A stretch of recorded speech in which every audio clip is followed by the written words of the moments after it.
once you develop a certain understanding of violence and how crime works, and you've taken the appropriate precautions and preparation steps in your life, then what you'll be able to do is you'll be able to take that issue of violence and put it aside safely, because you've accounted for it, you've trained for it, you prepared for it, you know what to do if something happens, you have good safety habits, you know, and then now it becomes a non-issue in your life because it's just in the background and it's not gnawing away at your quality of life each day.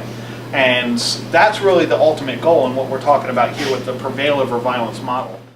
Okay, and we call this your danger radar, okay? Because with your danger radar, you have the ability inside you already to be able to detect violence or threats that might actually come in the future and harm you. Okay, and you don't need any other thing to learn, any other piece of equipment.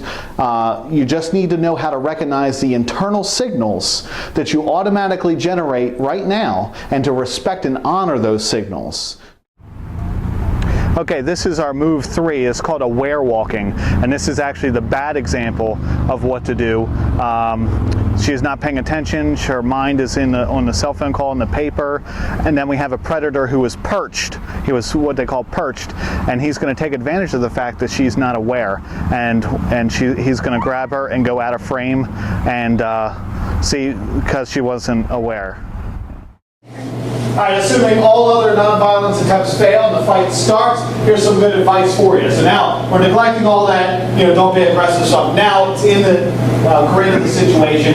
You want to give them a tough time, yell, scream, spit in their face, be the nastiest, dirtiest fighter, be obnoxious, be loud, make a big scene, throw things, destroy things. You want to draw people's attention to you.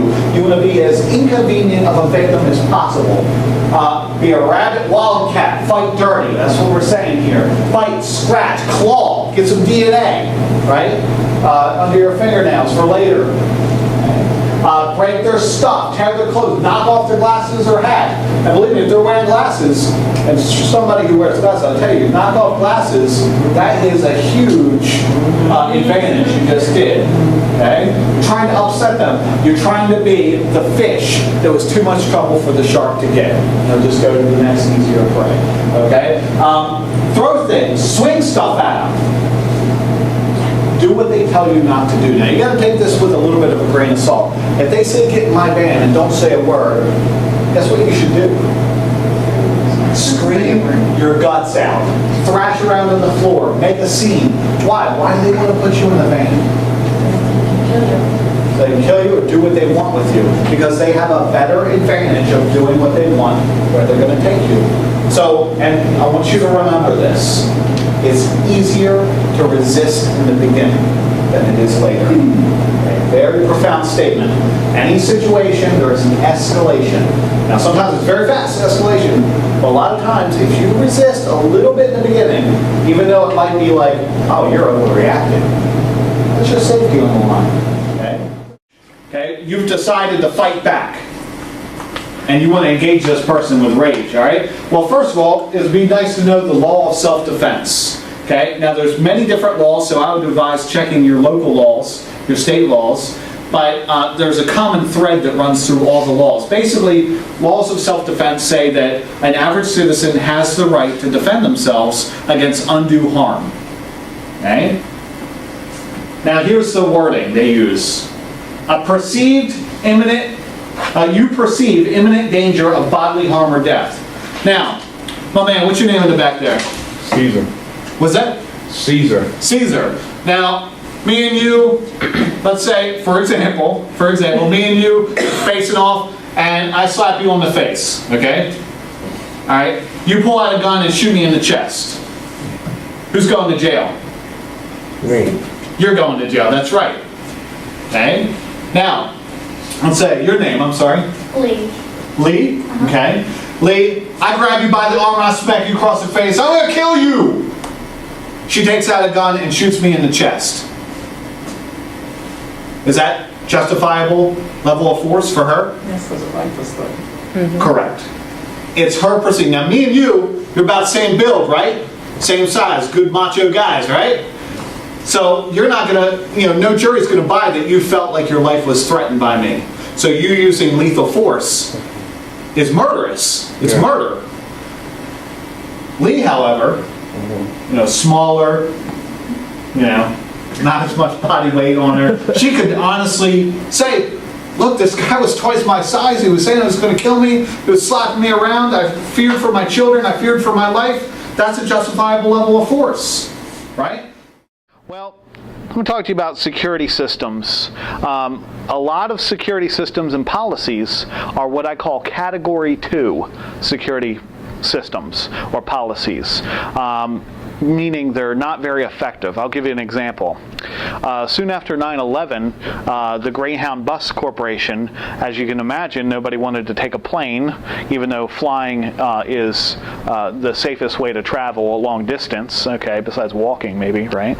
And by the way, it'll never happen again. You'll never have to worry about anybody hijacking a plane and flying it into a building again. Mark my words, and I'll tell you why. Anybody stands up on the plane and starts demanding something, guess what's going to happen? The people will be the answer. They will be taken down. They played that card. We know how it works now, and we're not falling for it anymore. Anybody stands up, like the guy who had the bomb in his shoe, right? He couldn't even get his shoe off before he got tackled by 3 or 4 guys on the airplane, okay? So that'll never happen again. Now, something else might happen, right, that we're not, that's sort of their game. They attack in ways we're not expecting, right? And in that way, they generate a violent act, but we choose as a people whether it's terrorism. We choose to be terrorized or not. They can perform a violent act. All these side effects of violence upon your body is called the adrenaline dump. Okay, adrenaline goes through your body, and your hands might start to shake and get cold. Okay, you're not going to be able to rationalize things out because your higher level brain thoughts kind of shut down a little bit. You get into more animalistic mode. That's why people are running away from the killer, and they're trying to unlock the door, and they keep trying for like 20 seconds to unlock the locked door, and they don't have the fine motor skills to put the key in the lock, and they don't realize. Obviously, it's stupid to try to keep getting through a door that's locked, right? But that logical higher thought process isn't really kicking in at that point. They're more in a very scared animalistic stage, okay? Let me tell you a little story before we go on with this, okay? There was a police officer, and he was a veteran of the force, and he worked 35 years, about 35 years in the force, and put away a lot of bad guys in that time. And he retired, and he's out shopping in the grocery store with his wife. Now, he always knew that if anything was ever to happen, that he should have his wife on his left side. Because the first time something happens, her startle reaction is going to be to grab his arm. Now, if he put her on his right side, his gun side, then she grabs his arm scared, and he's inhibited from drawing his gun. Well, you imagine in 35 years, some of the guys that you put in jail might have gotten released and might have had a chip on their shoulder. So for 35 years, this guy had his wife on his left side anytime they're walking around. And might strike you as stupid, 35 years every time they went out on the left side. Well, in the grocery store, along comes the criminal the guy put away in his early years, pulls out the gun, wife grabs onto the left side, startled, right? Big shiny gun, okay? And because the police officer didn't have her on his right side, he pulled, and he drew and shot before he even got the gun out, okay? So for 35 years, this man developed a habit, a self-defense habit, and it all paid off one day. He got to spend another 15 years with his grandkids because he did that for 35 years. Are you willing to put somebody on your left side for 35 years? To just have it for one time. That's what this seminar is about. It's about that one time you're going to need it.